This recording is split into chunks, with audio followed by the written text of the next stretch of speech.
Haha, sou eu aqui de novo, hein? Professor Marques contigo e provavelmente você já sabe o que eu vou falar pra você, né?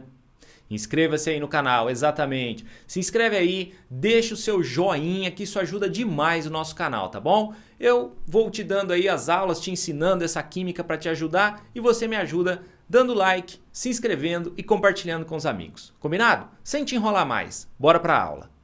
Nessa aula de hoje nós vamos falar sobre a separação de misturas novamente, mas especificamente sobre as misturas homogêneas. Como na aula anterior eu já frisei para vocês, o tipo de técnica utilizado depende do fato da mistura ser homogênea ou heterogênea, dela ter apenas uma fase ou de ter duas ou mais fases, como a água e o óleo, por exemplo, tá?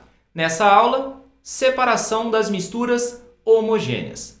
Basicamente nós temos o processo de destilação, que pode ser simples ou fracionada. Qual a diferença entre elas? No caso da simples, eu vou separar uma mistura homogênea de líquido e sólido, e para fracionada, líquido e líquido. A montagem dos aparelhos, dos equipamentos é basicamente a mesma, tá?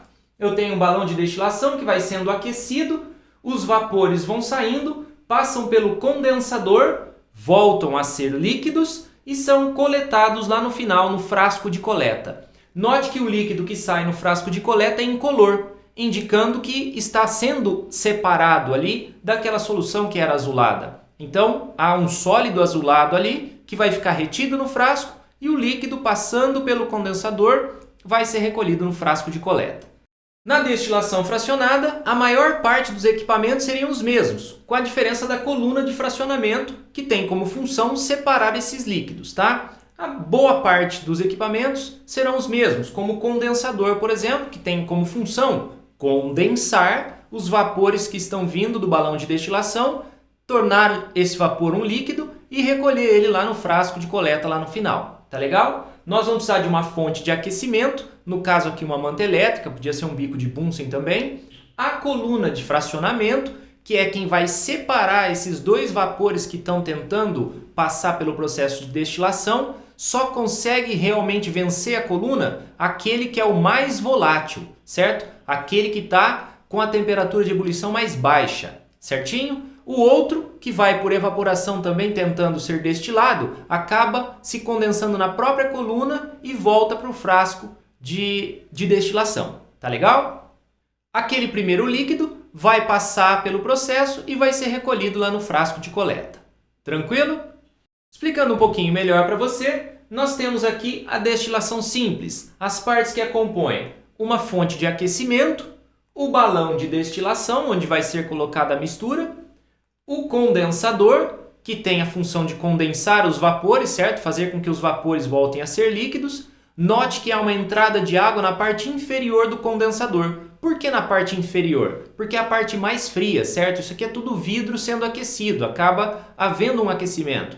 Então a água entra pela parte inferior, vem preenchendo esse condensador fria e quando se aquece na parte superior, está de saída, então a água quente é descartada e a água fria sempre vai estar dentro do condensador.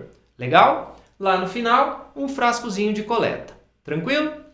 A diferença dessa simples para a fracionada é a coluna de fracionamento, que eu já expliquei para você, tem como função separar esses dois líquidos que tentam fazer esse processo de destilação ao mesmo tempo. Legal? Só o mais volátil passa primeiro. Eles vão em ordem dos seus pontos de ebulição. Tranquilinho? O exemplo da água com álcool, tá? A destilação fracionada é muito utilizada na separação dos componentes do petróleo, que é uma mistura de vários líquidos ali dentro, vários hidrocarbonetos, tranquilo? Então na destilação do petróleo é utilizada também a destilação fracionada. O petróleo bruto passa por uma fornalha de aquecimento e vai para a torre de fracionamento, certo? Nós estamos falando de grande escala. Então, em ordem dos seus pontos de ebulição, na parte mais alta da torre, eu teria os compostos de mais baixo ponto de ebulição. Então, lá em cima, inicialmente, eu teria a retirada dos gases. Depois, na sequência, aumentando o número de carbonos, consequentemente aumentando o ponto de ebulição. O que resta no fim é aquilo que a gente usa para fazer asfalto, certo? Uma parte importante do petróleo é a gasolina, ok? A gasolina que a gente utiliza aí como combustível, certo? Então, boa parte do barril de petróleo, na verdade, não é gasolina. Então, nós temos que fazer uma melhoria disso aí essas frações maiores acabam sendo quebradas no processo chamado de craqueamento para aumentar o rendimento da gasolina no barril de petróleo.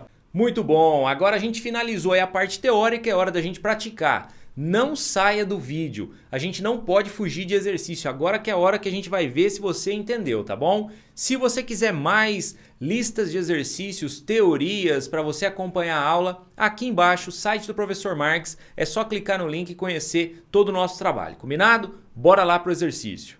De volta com você, vamos resolver o exercício que ele passou pra gente. Ele nos dá aqui esse esquema e quer que a gente diga quem é o 1, o 2, o 3, o 4, ele vai fazer algumas afirmações sobre esses itens aí, tá? Muito bem, vamos lá.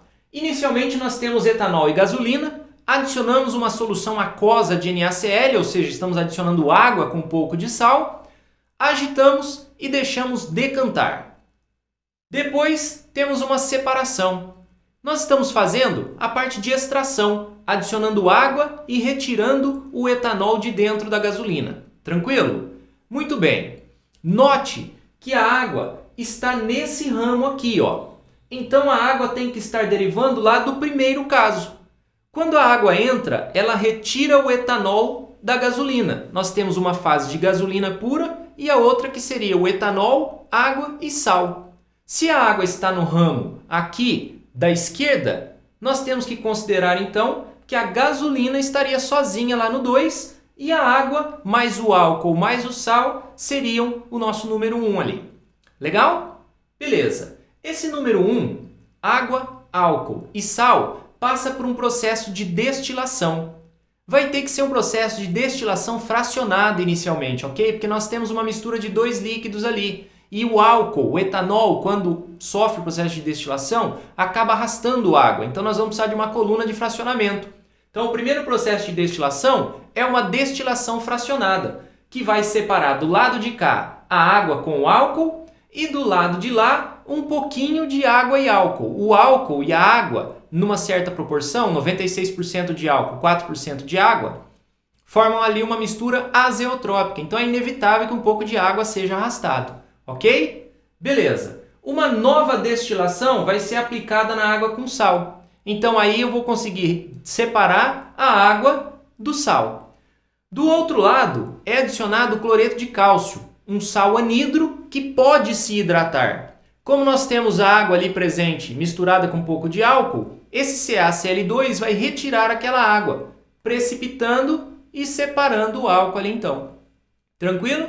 Se você analisar as alternativas que ele deu, você vai ver que a resposta é B, em que ele fala que 2 poderia ser utilizado como combustível. 2 é a gasolina e nós sabemos que a gasolina é utilizada mesmo como combustível. Joia! Finalizamos mais uma aula, mais uma batalha vencida por você. Parabéns! É isso aí, espero que você tenha gostado, que tenha entendido e que compartilhe aí com seus amigos aí na sua escola, nos locais onde você estuda, seja no seu curso, onde for, compartilhe esse projeto com seus amigos, combinado? Grande abraço, goodbye! Como eles dizem lá